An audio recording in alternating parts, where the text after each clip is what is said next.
வர முடியவில்லை அம்மா. தீயினை முந்தி உந்தன் திரு உடலில் முத்தமிட சிங்கமும் நரிகளும் பதுங்கும் நீர்ச்சுனையின் வழி அஞ்சி உயிர் வற்றும் மானானேன்.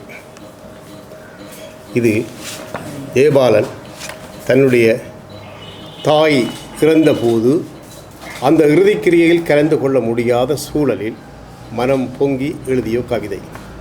இந்த கவிதைக்குள்ளே இருக்கின்ற அரசியல் பரிமாணம் அது பற்றி பேசுவோம். பிறகு இந்த அரங்கு ஜெயபாலனுடைய நண்பர்களாலும் ஜெயபாலனை கவிதையிலே ஆய்வு செய்தவர்களாலும் ஜெயபாலனோடு நல்ல நெருக்கமான உறவை கொண்டிருந்தவர்களாலும் ஜெயபாலனுடைய உறவர்களாலும் நிரம்பி இருக்கின்றது. மட்டுமல்ல, ஜெயபாலனை நேசிக்கின்றவர்களாலும் நிரம்பி இருக்கின்றது. உங்கள் எல்லோருக்கும் என்னுடைய பணிவான வணக்கங்கள். யார் இந்த ஜெயபாலன்? இவ்வளோ பேரும் ஜெயபாலனை பற்றி பேசியாச்சு. ஜெயபாலனுடைய படித்தவர்கள், ஜெயபாலன் படித்த காலத்திலேயே தெரிந்தவர்கள், புழங்கியவர்கள், பழகியவர்கள் என்று எல்லோருக்கும் தெரிந்த ஒரு அரங்கிலே யார் இந்த ஜெயபாலன் என்ற கேள்வியை எழுப்புவது ஏன் என்றால், நாங்கள் ஜெயபாலனை எப்படி விளங்கிக் கொள்ள வேண்டும் என்றது. ஏனென்றால் ஜெயபாலன் மட்டுமல்ல, எங்கள்கிட்ட இருக்கின்ற மிக முக்கியமான பல வகையான ஆளுமைகள், அது கவிதையில் இலக்கியத்தில் மட்டுமல்ல, எங்களோட சூழலில் இருக்கின்ற பல வகையான ஆளுமைகளை மறைந்தவர்களை மட்டுமல்ல இருக்கின்றவர்களையும் கூட, அல்ல இருக்கின்றவர்களை மட்டுமல்ல மறைந்தவர்களையும் கூட நாங்கள் எவ்வாறு விளங்கி வைத்திருக்கின்றோம் என்பது ஒரு கேள்வி. ஏனென்றால் எவ்வாறு விளங்கி வைத்திருக்கின்றோம் என்பது அவர்கள் எப்படி நாங்கள் கொண்டாடுகின்றோம், மதிக்கின்றோம். கொண்டாடுகின்றோம் என்பது எப்படி மதிக்கின்றோம், எப்படி மதிக்கின்றோம் என்பது எப்படி பயன்படுத்துகின்றோம் என்பது வேறு. எப்படி பயன்படுத்தணும் என்றது ஒரு பொருளை பயன்படுத்துவதல்ல, ஒரு பண்பாட்டில் பயன்படுத்துவது, அறிவுலகத்தில் பயன்படுத்துவது, எங்களை அடுத்த மனித குலத்துக்கு முன்னுக்கு கொண்டு போக எப்படி பயன்படுத்துவது என்று பொருள்படும். பொதுவாக அண்மை காலத்திலே அரசியல் ரீதியாக சொல்லப்படுவது டீல் அல்லது பயன்படுத்துவது. டீலும் பயன்படுத்துவது என்று ரெண்டு சொற்கள் வந்துவிட்டது. சீப்பாக யோசிக்கிறது அப்படி அல்ல, அந்த அர்த்தத்தில் நான் சொல்லவும் மாட்டேன். ஆகவே ஜெயபாலன் யார் என்றால் ஒரு மிகப்பெரிய ஆளுமையை நாங்கள் எப்படி விளங்கி வைத்திருக்கின்றோம் என்றது. அப்போ ஜெயபாலனை விளங்காமலை இவ்வளோ பேர் வந்து நாங்கள் அல்ல இவ்வாறு ஒரு சிறப்புதல் போடப்பட்டிருக்கின்றது அல்லது நாங்கள் வேறு பேசுகின்றோம் என்று கேட்கலாம். இது சிறிய ஒரு தரப்பு, சிறிய ஒரு வட்டத்து. ஏன்னா இந்த அரங்கிலே ஜெயபாலனை பற்றி பெரிய அளவுக்கு பேசுகிறோம். அப்படி பேசுவதாக இருந்தால் அது சமூகம் பேசுவதாக இருக்க வேண்டும். சமூகம் பேசுகிறதா? நம்முடைய பண்பாடு பேசுகின்றதா? நம்முடைய வரலாறு பேசுகின்றதா? பேசுமா? அதான் ஒருவர் கேட்டார், 30 ஆண்டுகளுக்கு பிறகு ஜெயபாலன் எழுதியது உண்மையா, நடந்திருக்குமா அப்படி கேட்பார்கள் சொல்லி. அவ்வளவு நிலைமைக்கும் நாங்கள் வந்திருக்கின்றோம். ஆனால் நாங்கள் தான் உலகத்திலே எல்லா இடங்களையும் சொல்கின்றோம், மொழியை, பண்பாட்டை, வரலாற்றை உச்சமாக பின்பற்றுகின்ற, முன்னுக்கு கொண்டு வருகின்ற ஒரு பெரும் இனம் என்று, தொல்குடி என்று. அப்படி சொன்னால் அப்படி ஏன் செய்யவில்லை? அப்போ எங்கே விட்டு நாங்கள், ஏன் விட்டு நாங்கள் என்ற கேள்வி உண்டு. ஜெயபாலனுக்கு சிறப்புகள் போடப்பட்டுகின்ற இலக்கிய வழி உண்மையில் நன்றி, மகிழ்ச்சி, சம்பிரதாயபூர்வமாக சொல்லவில்லை, ஒரு தொடக்கமாக அல்லது இந்த மாதிரி விஷயங்களை இலக்கிய வழி, ஜீவநதி, மல்லிகை ஜீவா செய்தார். ஜீவா சிறப்புதல்கள் என்று கொண்டு வராவிட்டாலும் கூட ஆளுமைகளை, சமூக ஆளுமைகளை முன்னிலைப்படுத்துவதன் அடிப்படையில் தன்னால் முடிந்த அளவுக்கு அவர் எளிய மனுஷன், மாபெரும் கனவுள்ள எளிய மனுஷன்.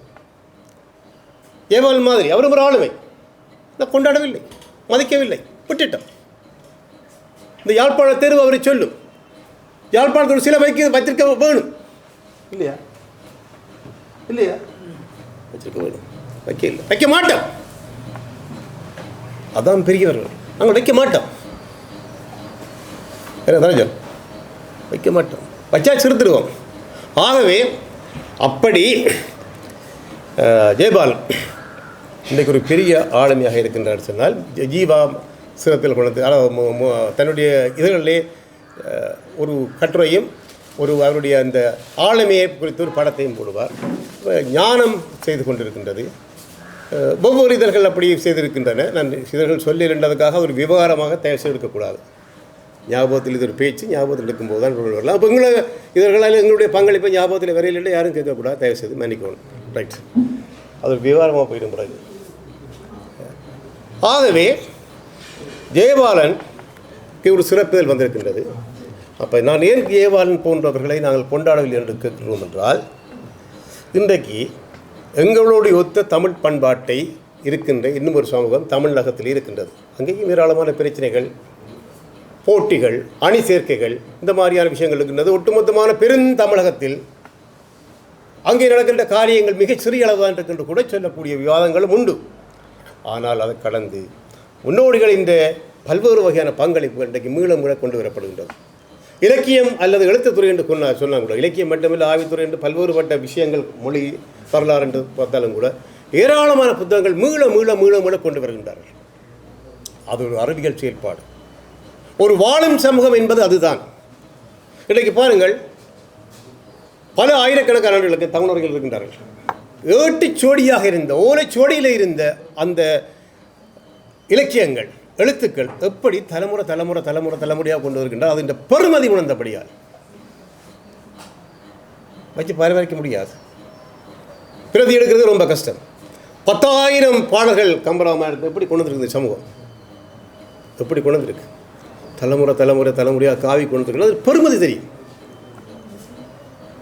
நாங்கள் எல்லா வகையான வசதியும் இருக்குது. ஒரு செல்ஃபோன்லேயே 1000 வசதி இருக்குது. செய்கிறோமா என்ற கேள்வி இருக்குது. ஏன் நான் பேசுகின்றோம் என்றால், ஜெயபாலனை மதிப்பது என்பதை நாங்கள் ஒரு தொடக்கமாக கொள்ள வேண்டும். அது ஜெயபாலனை மதிப்பது மட்டுமல்ல, ஒரு மாபெரும் கவியனை கொண்டாடுவது மட்டுமல்ல, இந்த பண்பாட்டில் இருக்கின்ற அல்லது எங்களுடைய சமூகத்தில் இருக்கின்ற அனைத்து துறை சார்ந்தவர்களையும் அவருடைய பங்களிப்பாளர்களையும் நாங்கள் கொண்டாடுவோம் என்றதுக்காக ஜெயபாலனை முன்னிறுத்தி இந்த விஷயத்தை முன்வைக்கின்றேன். நண்பர்களை தவறாக இருந்தால் மன்னித்துக் கொள்ளுங்கள்.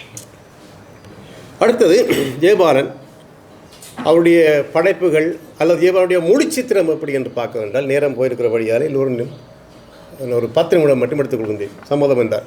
சரியா தலைவர்? ஓகே.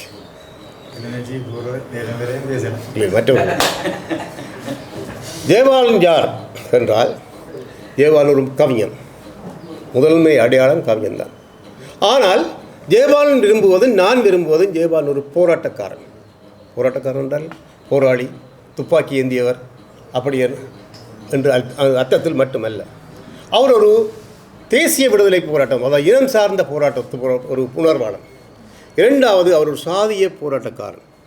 இங்கே வாழும் சாட்சிகள் உண்டு. அவருடைய கவிதைகள் மட்டுமில்லை, வாழும் சாட்சிகள் உண்டு.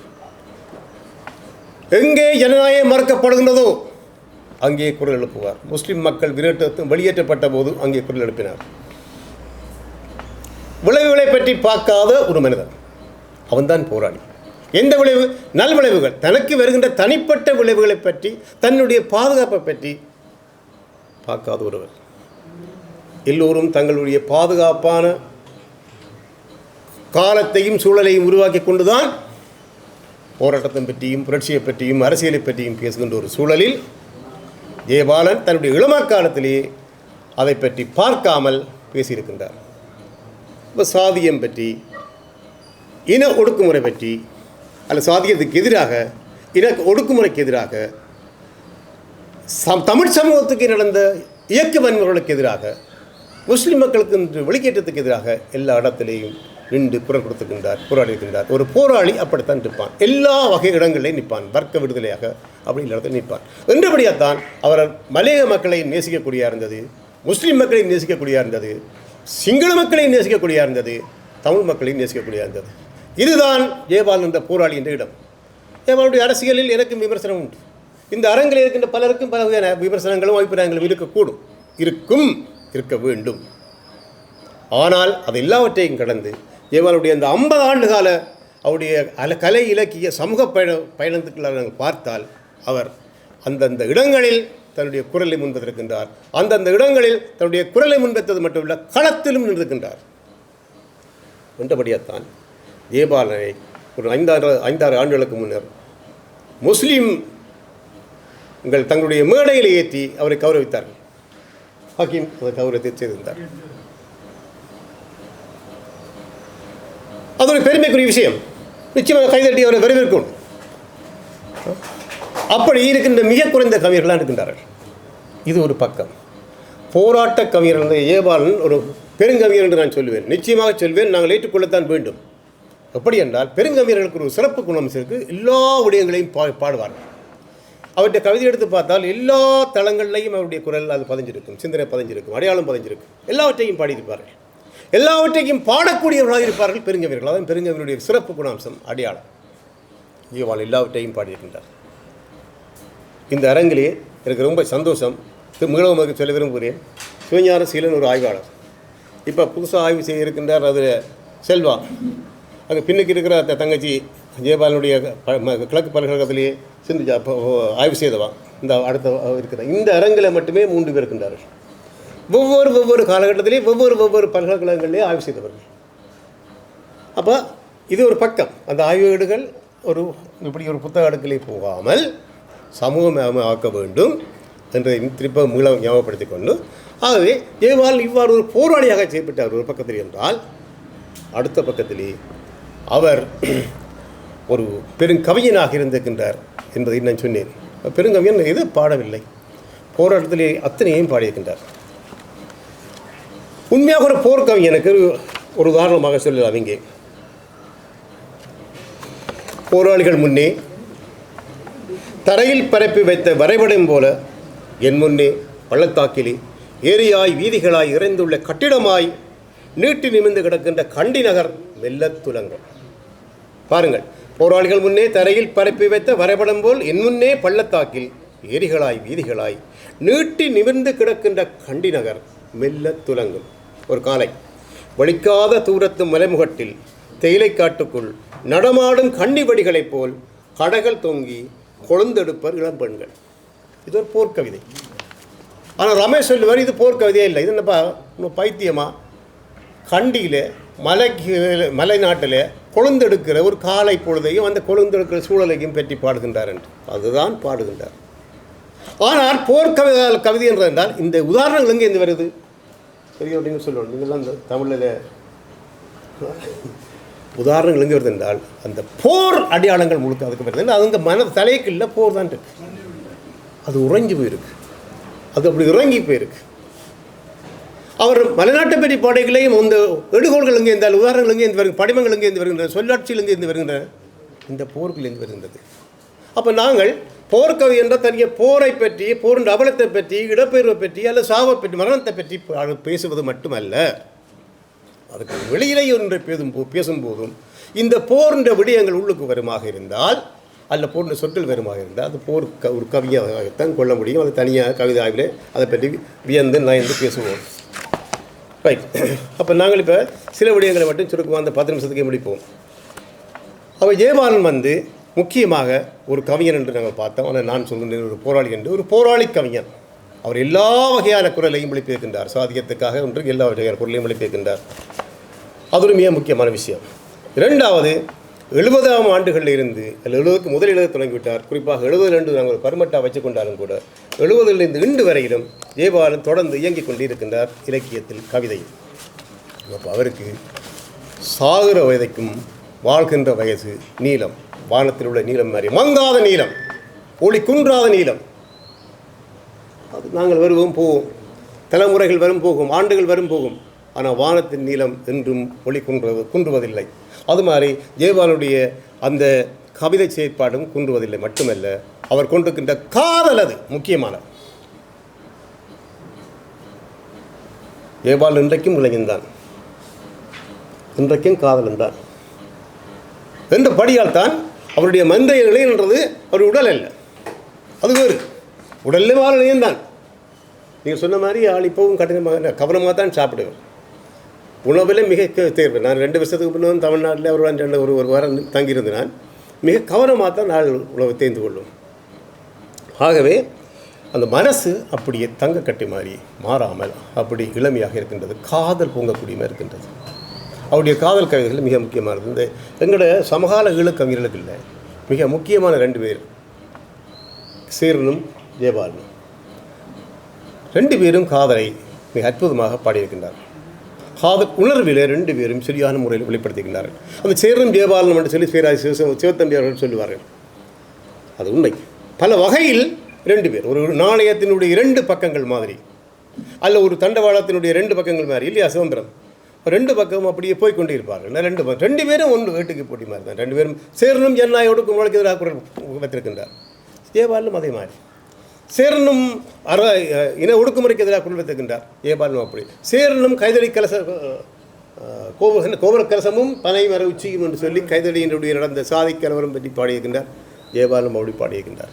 அப்படி ரெண்டு பேரும் சமாந்தரமாக பயணம் செய்து கொண்டு இருக்கின்றார்கள். ரெண்டு பேருடைய கவிதைகளும் இதுவா அதுவா என்று பார்க்க முடியாத அளவுக்கு இருக்கின்றது. ஜெயபாலனுடைய கவிதைகளும் இன்னும் ஒரு தளத்தில் மிகச் சிறப்பானவை. அது அதனுடைய அழகியல் உச்சம். நாங்கள் அடிக்கடி தனிமையை கதைக்கிறாங்களே இல்லையா ரமேஷ், ஜெயபாலனுடைய கவிதைகளை பற்றி. அது உச்சம் என்றால் எந்த வகையில் உச்சம் என்றால் அது எங்களுடைய மரபின் மொழியை அப்படியே மரபின் தொடர்ச்சியை அப்படியே கொண்டு வருவது என்ற அடிப்படையில் அது ஒரு மிக முக்கியமான உச்சம்தான். மட்டுமல்ல, ஜெயபாலன் வன்னியை கவிதைக்கு கொண்டு வந்த ஒரு முக்கியமான ஒரு ஆளுமை. பாலியாறு ஜெயபாலனாத் தான் அதுக்குரிய அடையாளத்தை, வரலாற்றை சிறப்படையாளத்தை கொண்டிருக்கின்றது. பிறகு அதை பற்றி நிலாந்தன் பாடியிருக்கிறார், மிக சிறந்தமாக பாடியிருக்க நிலாந்தன் தான். ஆனால் பாலியாறு நகருகிறது என்று சொல்லி அந்த விஷுவலைஸ் பண்ணுறதில்லை, காட்சியை விஷுவலைஸ் பண்ணுறதில்லை ஜெயபாலன் ஒரு நிகர் இல்லாதால். மட்டுமல்ல, பன்னியில் பாலியாறு தொடங்கின ஜெயபாலன் நெடுந்தீவு, தமிழ்நாடு, மலையகம், கொழும்பு, தமிழ்நாட்டிலும் சென்னை, கோவை, ஜெயபாலன் எங்கெங்கெல்லாம் போதோ ஜெயபாலன் அத்தனை திணையையும் பாடிக்க ஒரு திணைக்கவிஞன். மட்டுமில்லை, புலம்பெயர்ந்து போய் அங்கே இருக்கும்போது, இங்கே நோர்வேயில் இருக்கும்போது நோர்வேயை பற்றியும் பாடுகின்றார். அப்போ ஜெயபாலன் எங்கெங்கே நின்று அந்தந்த நிலம் தான் கால் வைத்த தன்னுடைய ஒரு நாள் காலடி, ஒரு நாள் கூட ஒரு ஒரு ஒரு காலடியை அங்கே வைத்திருந்தாலும் அதை ஜெயபாலன் பாடியிருக்கு. அந்த திணைக்கு மதிப்பு செலுத்தி இருக்கின்றது. அந்த மக்களை, அந்த சூழலை தன்னுடைய கவிதைகள் கொண்டு வந்திருக்கின்றது. ஒரு கவிஞன் செய்கின்ற மிகப்பெரிய பணியும் பங்களிப்புமாக அது இருந்திருக்கின்றது. இப்போ தமையந்து கேட்கலாம், நீ எல்லாம் சொல்கிறாய், நெடுந்தீவை பற்றி பாடியிருக்கு, ஆனால் நெடுந்தீவில் நடக்கின்ற அல்லது இந்த வன்னி கடலில் அல்லது இந்த தீவு கடலில் நடக்கின்ற இன்றைய சூறையாடலை பற்றி ஜெயபாலன் என்ன சொல்லியிருக்கேன்னு கேட்கலாம். இந்த மாதிரியான கேள்விகள் என்கிட்டும் உண்டு. ஜெயபாலனிடம் நாங்கள் கேள்வி வைக்கிறதுக்கான இடங்களும் உண்டு, இல்லை என்று சொல்லவில்லை. ஆனால் அதை இன்னும் ஒரு விமர்சன அரங்கிலே பார்த்துக்கொள்வோம். இது ஜெயபாலனுடைய ஒரு சிறப்பு நிகழ்வாக இருக்கின்றபடியாக முடிக்கின்றேன். ரைட்ஸ். அடுத்தது முடிவான பகுதிக்கு வருவோம். அப்படி எல்லா வகையான திணைகளையும் பாடி வந்த ஜெயபாலன் எல்லா காலத்துக்குள்ளேயும் பாடியிருக்கு. தன்னுடைய 50-55 ஆண்டுகளுக்கு உள்ள கவிதை இலக்கியத்தில் அத்தனையும் பாடியிருக்கு. அதையும் நான் சொல்லிவிட்டேன். எல்லா வகையான முஸ்லீம் தமிழ் மக்கள் உறவும் சொல்லிவிட்டது. இது மட்டுமல்ல, கவிதை மட்டுமல்ல, ஜெயபாலனுடைய அரசியல் பொருளாதார ஆய்வுகளும் முக்கியமானவை.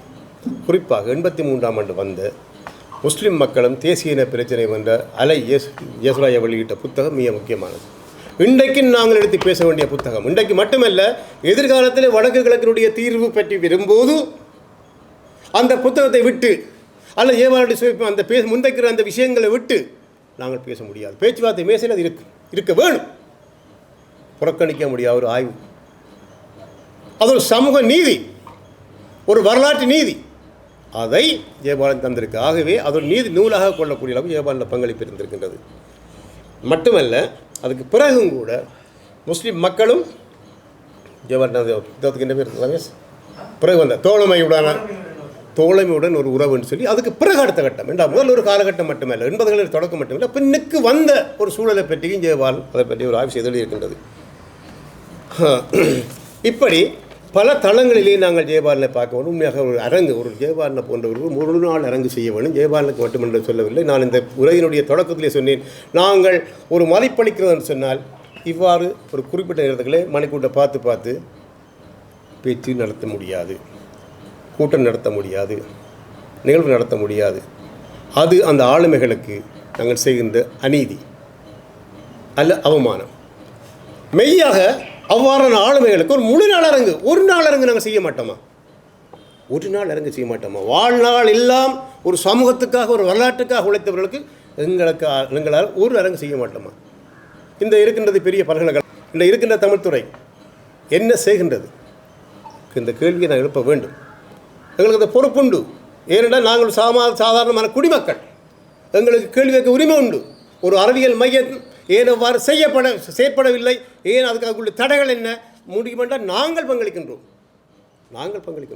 ஹவார்ட் பல்கலைக்கழகத்திலே தமிழ் இருப்பது முக்கியமல்ல, அதுவும் தேவைதான். அதே அளவுக்கு இங்கே எங்களுக்கு அதுக்குரிய வசதிகள் இருக்க வேண்டும். எந்த வசதி? இதை பற்றி பேசக்கூடிய வசதி இருக்க வேண்டும். அதுக்குரிய களம் திறந்திருக்க வேண்டும். ஆகவே இது ஒரு பக்கம் என்றால், இறுதியான பகுதி ஜெயபாலன் ஒரு மாணவர் அமைப்பினுடைய தலைவராக இருந்த என்று சொல்லி சொன்னார்கள். சாட்சிகள் இருக்கின்றார்கள். நாங்கள் அந்த காலகட்டத்தில் இல்லை, இளம்பெடிகள். ஆனால் அது பின்னால் கேள்விப்பட்டுக்கொண்டோம். அந்த காலகட்டத்தில் தான் மட்டக்களப்பிலே சூறாவளி அடித்தது. ஜெயபாலன் களப்போடு ஆகி அங்கே பணியாற்றினார். இன்றைக்கு இருக்கின்ற மாதிரி பல்கலைக்கழக மாணவர் ஒன்றியங்கள் அரைக்கப்படுற அமைப்புகளாக இல்லை. நீ வச்சிருக்கிறாய். ஆகவே அன்றைக்கு இருந்தவர்கள் களப்பணியாளராக இருந்தார்கள். அதுதான் மாணவர்களுடைய முதல் பணி. அதுக்கு பிறகு வந்த காலகட்டம் மண் சுமந்த காலகட்டத்தில் கூட பல்கலைக்கழகத்தில் இந்த யாழ்ப்பாண பல்கலைக்கழகத்துடைய மாணவர்கள் நான் இப்போ யாழ்ப்பாண பல்கலைக்கழகத்திலே சில பொறுப்புகளை பற்றி சொன்னேன். அதே யாழ்ப்பாண பல்கலைக்கழகத்துடைய மாணவர்கள் சிறப்பான முறையிலே பல இடங்களிலே தீவிலெல்லாம் கிணறு வெட்டி கொடுத்துக்கின்றார்கள். நிறைய சமூக பங்களிப்பான பணிகளை செய்திருக்கின்றார்கள். அதை நான் குறைத்து மதிப்பிட முடியாது. அப்படி இருந்தது. அன்றைக்கு பல்கலைக்கழகம் ஒரு திறந்த அமைப்பாக இருந்தது, பல்கலைக்கழகமாகவே இருந்தது. இன்றைக்கு ஒரு பாடசாலையாக மாறிவிட்டது. மாற்றிவிட்டார்கள். அதுதான் நான் சொன்னேன். அந்தபடியாக தான் நாங்கள் ஆளுமைகளை அல்லது ஆற்றல்களை அல்ல முன்னோடிகளை நாங்கள் அங்கங்கே சம்பிரதாயத்துக்கு ஒரு தொட்டு போட்டு வச்சுட்டு போகிற மாதிரி அந்த சம்பிரதாயத்துக்கு சொல்லிட்டு போகிறோமே தவிர ஆத்மார்த்தமாக கொண்டாடவில்லை, மதிப்பளிக்கவில்லை, பயன்படுத்தவில்லை, சமூகத்துக்கு கையளிக்கவில்லை அடுத்த தலைமுறைக்கு. இறுதியாக வருகின்றேன். அப்படி இன்றைக்கு ஜெயபாலன் ஒரு பெருங்கவிஞர், சேரன் பெருங்கவிஞர், இளபால விஜயேந்திரன், தமிழ்ந்து சொன்னால் தமிழ்ந்திகா சொன்ன பேரும், இளபால விஜயேந்திரன் உட்பட பல்வேறுபட்ட முக்கியமான கவிகள் இருக்கிறார்கள். சோழக்கிளி இந்த பெரும் சமூகமாக நாங்கள் யாருக்கும் விருது கொடுத்துக்கின்றோமா? சமூகமாக நாங்கள் யாருக்கும் விருது கொடுத்துக்கின்றோமா? சிவசேகரம் அல்லது அவருடைய எழுத்துக்களை ஒரு ஆவணமாக கொண்டு வந்துக்கின்றோமோ? சமூகமாக கொண்டு வர தயாரா? இல்லை. ஏன்? எங்களுக்கு பொருட்டில்லை. ஆனால் உங்களுக்கு நாடு வேணும், எங்களுக்கு தேசம் வேணும். நடிப்பு, பொய் அப்படி இருந்தால் இதெல்லாம் தேசத்தினுடைய கூறுகள், அம்சங்கள். ஆகவே ஜெயபாலன் போன்றவர்களை நாங்கள் உண்மையாக ஜெயபாலனுக்கு ஒரு பெரிய விருது கொடுக்கப்பட வேண்டும். அந்த விருது பல வகையானது. தனியாக பணம் முடிப்போ பொன் மட்டுமல்ல. நான் ஏற்கனவே சொன்ன மாதிரி மதிப்புத்தான் பெரும் விருது. அதுக்கு அடுத்ததால் பல விருதுகளும் கொடுக்கப்பட வேண்டும். இன்னும் ஏராளமான விஷயங்களை பேச வேண்டிய சூழல் இருக்கின்றது. இது ஒரு தொடக்கமாக கருதி நான் சில விடயங்களை முன்வைத்திருக்கின்றேன். இதில் சாதக பாதங்கள் குறித்து நீங்கள் விவாதிக்க வேண்டும். இது ஒரு விவாதத்துக்கான ஒரு தொடக்க புள்ளி என்று கூறி ஜெயபாலனை நான் வாழ்த்தி அவரோடு எனக்கு பழக கிடைத்ததுக்கும் நெருங்கி வாழ கிடைத்ததுக்கும் நன்றி தெரிவிக்கின்றேன். இன்னும் ஒரு சம்பவத்தை மட்டும் சொல்லலாம். ஜெயபாலன் இங்கே இலங்கைக்கு வந்திருந்த போது யுத்தமெல்லாம் முடிந்ததுக்கு பிறகு வந்திருந்தார். அதான் அவருடைய கடைசி பயணம். அதுக்கு பிறகு ஒரு பயணம் வந்திருந்தார், மன்னிக்கணும். அந்த பயணத்தில் கிளிநொச்சியில் வந்து நாங்கள் சாப்பிட்றோம். ஜெயபாலன் நாங்கள் எல்லாம் சாப்பிட்டுட்டு சரி பின்னரும் போது அன்றைக்கு நானும் ரமேஷும் கண்டிக்கு போக வேண்டிய பயணம்.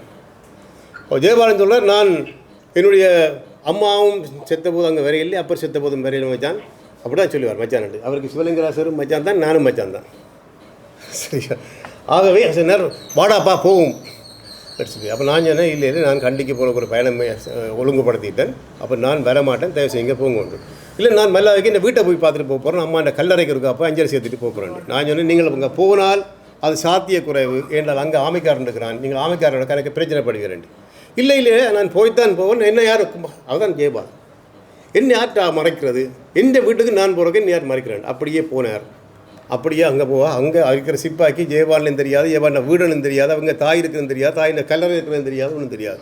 அவன் மறைத்தான். அது இலங்கமாகி மற்றும் பிறகு நாடறிந்த உலகறிந்த சம்பவம். அது இதை ஏன் நான் சொல்கின்றேன் என்றால், இதுதான் ஜெயபாலன். அவர் மூளையால் இயங்கும் ஒரு மனிதர் அல்ல, இதயத்தால் இயங்குகின்றவர். நாங்கள் எப்போதும் சொல்கின்றது, இதயத்தால் கவிதை எழுதுகின்ற, இதயத்தால் வாழ்கின்ற, இதயத்தால் நேசம் கொள்கின்ற ஒரு மகத்தான கவிஞன்.